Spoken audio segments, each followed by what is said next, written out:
Welcome to On the Edge with April Mahoney Brains. Here, this is the spot where the conversations are pointed, the guests are sharp, and the responses are never dull. Did you bring your thinking caps?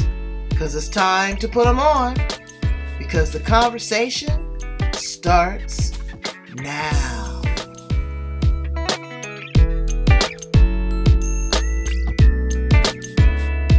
For a reason and divine purpose. So thank you so much for being here on the edge, the place where the conversation is pointed, the guests are sharp, and the responses are never dull. Our guest today brings is Laura Donnelly.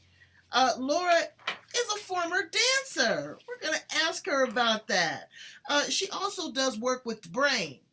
And I always have people here on the show that can help us stimulate the brain because that's what we focus on. The healing path. I want to ask her what that is. And the work that she does with people, what is she pouring into people? How is she making the difference? An empath. Are you empathic? I want to find out, are you intuitive? Are you, a good cook? We want to know all of that and then some. Welcome to the show, Laura. How are you, baby? I am great, and I am so happy to be here, April. I'm Thank glad you. that you're here. I'm glad you're here. So tell my brains a little bit about you and how you show up in the world. Let me think. I try to be present when I show up, present in the moment, and pretty much I try to leave what happened before behind so that I can I can be here now, and I can have my full capacity to to share with you, to share with your audience, to share with whoever I'm talking to. And part of my brain is not going, and this happened and that happened in the day, and I wish I had said this, and and then suddenly I'm not really here. So I teach people to be here now. Right. My husband says that too. I say, oh dear, I'm multitasking. He goes, you know what, April, that is so ineffective. He says, because you're not giving anything your undivided attention. You're trying to spread your attention, which is one person, which is singular, among many things. He says, and something is going to go awry. So when you're working with people, you teach them body brain balance. Give us a couple examples of body brain balance. Okay. So the body, all the sensory input really comes in through our physical body, through our sense of smell, our eyes, our sense of touch, even that, like when you walk into, like I used to live in New York. And so like I would be going home after rehearsal late at night and I would come to the subway that I always went to. And all of a sudden the hair in the back of my neck would stand up, the hair on my arms would stand up. That is a message to my body that something didn't feel safe right there. So my brain would say, it's only 3 blocks to the next subway entrance. Let's go there. And I would go there. So this is communication, body brain balance. It's communication from your body to your brain and from your brain to your body. So another thing is like when we get excited. A friend of mine told me the other day that fear is just excitement without breath. Hmm. And I thought, I'm going to have to think about that a little bit. Because as a dancer and a choreographer and somebody who teaches young people to dance, they get scared, right? But they really aren't scared. They're really excited. But their heart's beating fast. They're breathing a little bit shallowly. Their stomach feels full of butterflies. And I'm like, that's exactly how you feel when you're excited. When you're on the Ferris wheel going around. I said, so it's like close, but if I tell myself I'm excited, not afraid, I have more of my whole self active, and I can perform better. I can dance better, but I can also access my thinking. I can access my intuition. I can access my physical body because fear makes us tense up. And one of the main things I teach is that tension anywhere is tension everywhere. Mm. And this is true in our brains too. When we get revved up and I have to do this and I have to do that and I have to do this, And like we talk too fast, we think too fast, we skip steps. And so So when you're working with your students and you're teaching them dance, again, because that is an expression and that is a release of anxiety, of stress, pressure. It's a creativity of ideas and flowing. They're all over the place. They're doing a lot of different things at that time. So you teach them to slow down and pace themselves. What type of dance do you teach? teach classical ballet and contemporary modern dance that's in bare feet. Used to be in bare feet. Sometimes it's in tennis Right, shoes. Sometimes right, it's in right. socks now. I used to do modern, Afro American, and tap. There's a lot of, and my daughter actually is working on the Bob Fosse rendition of Dancing right now. And That's I great. look at those dancers. They have to have the mindset of an athlete because they are athletes. Their bodies go through so much. I don't know how they do two of those shows a day, much less have a run for 2 or 3 weeks, 6 days, or more than that, maybe 6 weeks, 6 days a week. It's And a lot. sometimes the matinee. Yeah. A lot of times. Absolutely, absolutely. But the joy that comes through all of this, the release of endorphins, the body itself takes on a different life form because it speaks without words. So you've taken all of this great knowledge and now you are also coaching. Tell us a little bit about that. Part of what I do is I work with people. Sometimes I get to work with athletes. And like you said, people who have worked with their body come with a different set of physical awareness. And so they're used, and you know this too from having danced yourself. You know where you are in space. You know how far you are away from a wall. It's just a kind of a kinesthetic sense that you developed. So with people who uh, say didn't do something physical as an activity, sports or something, I one of the very first things we start with is starting to listen to the body, their own body. And when is it at ease? When is it making extra tension? How much effort is the right effort for the activity? Because, like if you're playing soccer with your kid, you got to run fast, you got to kick the ball, you have to, you're you're it's not aggressive, it's not the right word, but you're completely physically active using your whole self. You're not uh, all zenned out, right? Like maybe at the end of your yoga class when you do shavasana, you're at ease then also. But the basic ease of the body when you're in body brain balance is the right effort for the right activity. Okay. So how do we achieve that if we're not a dancer, if we're not an athlete? How does Joe Schmo? Figure that out. Right. Okay, well, the first thing we figure out what your body feels like when it's tensing and what it feels like when it's easing, because neither of these are permanent chronic states. So the easiest way I have found to share this with people is to ask somebody to squeeze their fist and squeeze it tighter and tighter and tighter. And then you tell me what you notice about your body and also what you heard happen to my voice when I squeeze my fist. The voice sounded like it got a little bit tense. My nails are digging into my hand, so there's pain, there's tension, and all of my focus is going towards that pain and that tension. Right. So then just stop squeezing. Don't spread your hand out, but just stop squeezing. So your nails aren't digging into your hand. Yeah. And that's easing. That stopping going in the direction of tensing. And then we start to play with the body in different situations. How does this manifest? Say you stub your toe and your whole self pulls up away from your toe. It doesn't help the toe feel any better. But if you just say, okay, where's any place in my body that feels better than my toe? And it might be my earlobe, But because ease anywhere is ease everywhere, the toe softens just a little bit. Right. I know, And like when I do yoga, and there are tense areas, it always seems at the perfect time that the yoga instructor will say, okay, now breathe into that area. So you take the breath and, mentally and physically, you direct that breath to that area. And if you go with it, it will automatically calm it. Um, it will calm it down. But it's not just body tension that people are in, it's, mental illness, being aware, the outside influences of the world that cause additional tension, because the stress is not always what we put on ourselves.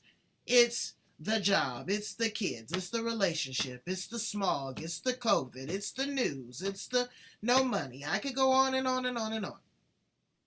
yeah, So you're trying to find balance in your life. And it's hard. I don't really believe in a thing called balance because something is going to be off. You can find leverage, you can find, you can make adjustments, but true balance, do you believe that there's such thing as true balance? here's what I had to look at what balance was, because sometimes, we think of it as a photograph of something in balance, but really balance is a dynamic, what you talked about, a dynamic alignment. It's more like what you have to do to stay on a surfboard when the ocean moves underneath the board. So when the ocean moves, the body on top of the board has to adjust in order to be in the new balance, which is the balance for the wave that's going up. And then when the wave goes down and the board falls down, there's a different balance for being there. So this is part of what this body brain balance is. And I keep doing this thing, which is kind of funny, but Well, it's I a mean, it's a dance shifting. because again, it's movement, Yeah. it's And shifting. and one of the things that is human nature is like, okay, I want to figure this out, I'm going to get the right way to do this, and I'm just going to do this over and over and over the right way. Only that right way was the right way for that time, Right. and it's not the right way. It's not, it might be the right way for the next time, but it could completely be not useful the next time that situation comes up. But if you're present with your faculties and you're at ease in yourself, you will know the right action to take because you will sense the right action. It will feel in harmony with the other person. Right. Well, I mean, again, it's like doing the tango or a beautiful modern dance with a partner. There's a certain zeal. I had a really good, interesting Facebook Live that you did. It was called Strange and Interesting Times. Stress transfer. How do we transfer the stress? Okay. Actually, okay, I'm going to demonstrate it because demonstrating it is totally the easy way. So if I decide I'm going to be stressed and I'm going to talk and I'm going to pull down and I'm going to do like this and I'm talking to you, what's happening to you when you see me do this? I'm wondering what the heck is going on. We have all these mirror neurons in our brain and we copy people. And one of the most interesting things, I mean, I've been doing this work most of my life. I started as a dancer because I knew it would help me dance better, and I didn't realize how it would change the whole rest of my life. That was a bonus. And but then when I work with other people and they come back and tell me stories how it worked in their life, I'm just so grateful that I was able to share the information. So I have one person I work with, and she has a child who is extra, extra. He's extra. He's a little hyper, a little extra sensitive, really smart. And like if he's making something with his Lego and he cannot find the piece he wants, meltdown. This was a few years ago when he was probably about 6 or 7. And she said nothing she did would help him. Because I taught her one of the practices that I teach is to come back to yourself and really stay coming back. So that it's a process of coming back, because when we have a kid or a friend that's in pain, we reach to them. We want to help them, but a lot of times they need to learn to help themselves. So she just would sit and be at ease in herself. And she said he would calm down in half the time. Wow. Again, And because people, they, when you get ramped up and you get excited, or someone raises their voice, you want to match that level. A lot of times, like you said, we just need to kind of dial back and observe. Let them have their moment. Let them go through whatever it is they're going through. You don't have to, jump on the back of that pony and ride, right. because And it will cause you more, and it changes the trajectory of the situation. It can make it a lot more volatile. It's like when police officers go to situations, they're not mental health experts. They are individuals that deal with lies, death, deceit, dishonesty all day, every day. They are peacekeepers. And so when they come and they're about the business and somebody is got another kind of challenge that they're not aware of, it turns out to be a volatile situation a lot of times. So I'm really hoping that, as things progress, people really take into consideration, you don't know what that other person is going through. never. Give yourself a minute just to catch your breath. Let me process this. Let me think. Possibly, example. I'm in China. Bump, bump, bump, bump. People wave and they smile and they thank you because you've avoided a conflict. Here, bump, bump, bump. They want to kill you, your mama, run into your car. You know, the horn is put in the car for a reason, brains. It's there to ward off trouble, to signal someone in case there's an emergency, to signal for help. So now, when people blow the horn at me, I thank them because maybe I was distracted and the light turned green. Maybe I was about to run over something in the road. You don't know, and you can't assume. And so many people assume. But you do not have an assuming personality. You are very matter factual. Tell me about your courses and how to get in contact with you. Okay. I have a website called dancingwithease.com, and that is my nod to my history coming through the body and movement, but it's also how our lives are. Like ease is an existing thing, and we partner with that. Like you said, balance isn't constant, neither is the quality of ease in our lives, or how we are when we come to a moment when we want to pause. Sometimes we can land there from a very stressful place, and although I'm a little tiny bit easier, I might not notice it. Right. So so dancing with ease is what we do all day That's long. wonderful. And does that incorporate some breath work as well and some meditation? It's mostly, I kind of call it meditation in action, or mindfulness in action. I'm a little goof up with the words in that it's when you do it, you know it. Right. Yeah, just like right there, you just did, and your voice was so full. Right. Like, And so it's like not having signs for yourself, having signposts when you get caught up in something.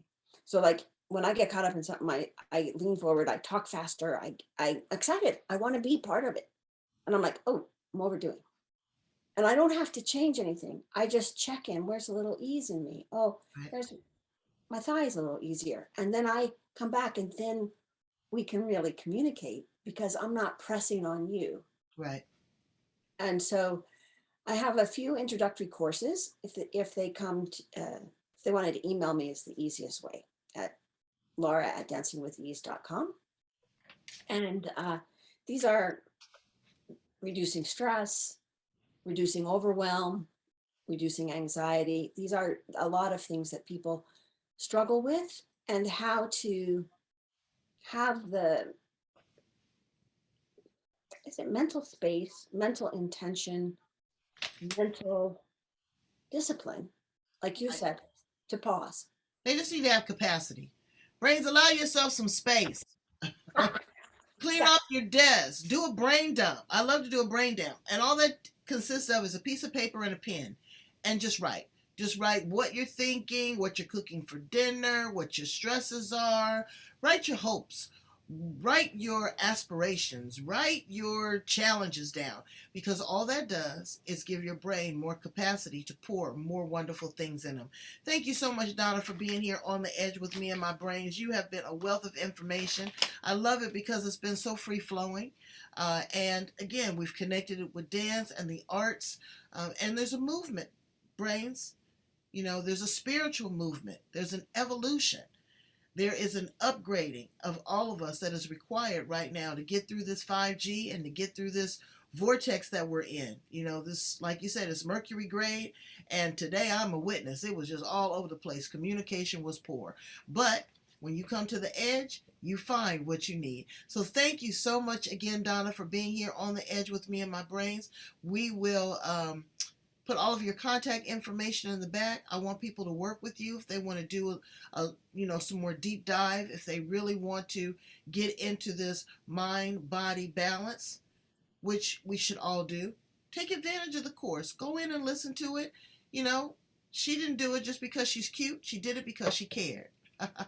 And I care about you. Please like, love, and subscribe. Again, like, love, and subscribe on the edge. Thanks so much, Donna. You are the best. I mean, I call you Donna. I'm sorry, baby.